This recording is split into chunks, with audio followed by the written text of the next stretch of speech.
Was Ashanti's debut buzz even bigger than Mary J. Blige's? Now, as I often do, let me make a full disclosure up front. As much as I have love and respect for Ashanti's artistry, we're Team Mary J in our household. My wife and I are big fans of Miss Blige. With that said, the fever-pitch level of buzz surrounding Ashanti at the start of her recording career was undeniable. The R&B hip-hop world strongly anticipated the release of Ashanti's self-titled debut album in the spring of 2002. By that time, it had been 10 years since the release of Mary J. Blige's classic debut album, What's the 411. The album was a smash hit that crowned the youngest New York-born singer the queen of hip-hop soul. Mary's career will only go up and up and up. By 2002, Mary was 5 albums deep and already pretty much considered a legend by her generation. But there's always the next generation coming up fast. Therefore, the music industry has a tried and true tendency of trying to replicate what's already worked. And there were a number of female singers before Ashanti, and a few who came out around the same time she did, who all had a similar edgy hip-hop flavored R&B sound, who all were prematurely ordained as the next Mary J. Blige, only to carve out their own successful yet less decorated lanes, or disappear rather quickly down the lonely road of what if. Ashanti was having her moment on April 2nd, 2002, the day her debut album was released. Honestly, she had already experienced strong success before her own project came out due to a couple of monster hit songs she was featured on as a guest vocalist, and more on that in a moment. Okay, but was Ashanti's debut buzz bigger than Mary J. Blige's?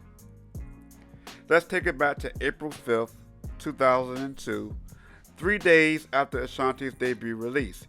Here's an article written by Steve Jones, published in the Democrat and Chronicle. Ahead of the pack. The dulcet voice of Ashanti Douglas is a sound radio listeners are just going to have to get used to. She has been heard on rapper Ja Rule's chart-topping Always on Time, and with her guest spot on Fat Joe's rapidly rising What's Love, and her own sizzling hit Foolish, she's an inescapable presence. It feels great, says the 21-year-old native of Glen Cove, Nassau County. I always knew Always on Time would be a monster and that What's Love was coming out, but I had no clue producer Irv Gotti was going to drop my song at the same time. Gotti, CEO of Murder Inc. Records, says he put her record out to learn whether the popularity created by Ja Rule's song was real. It's comparable to when Mary J. Blige first came out with Puff, Gotti says, of Ashanti's apparent strong appeal to both hip-hop and R&B audiences. She's got a monster buzz. When Gotti met Ashanti a couple of years ago, he thought she might be just another pretty songbird. But every time he tested her, she quickly come up with lyrics. One of those tests became Foolish, whose early airplay has been so strong that her self-titled debut album's release was moved up to this past Tuesday. She kept coming to the studio, and I started noticing that she was ill with the pen, says Gotti. She always aced exactly what's in my brain, like with Foolish. That song is basically about me and my relationship with my wife, because I've done some stupid things. And Ashanti comes up with the hook. My days are cold without you, but I'm hurting while I'm with you. That's exactly what I was going through. Ashanti, who began singing in a gospel choir at age 6 and has danced at Carnegie Hall and in the Disney TV musical Polly, developed her writing talent in high school. She says she always had a knack for stories others could relate to, a skill already tapped by Jennifer Lopez, Christina Milian, and upcoming pop act Shorty 101, who have recorded her songs.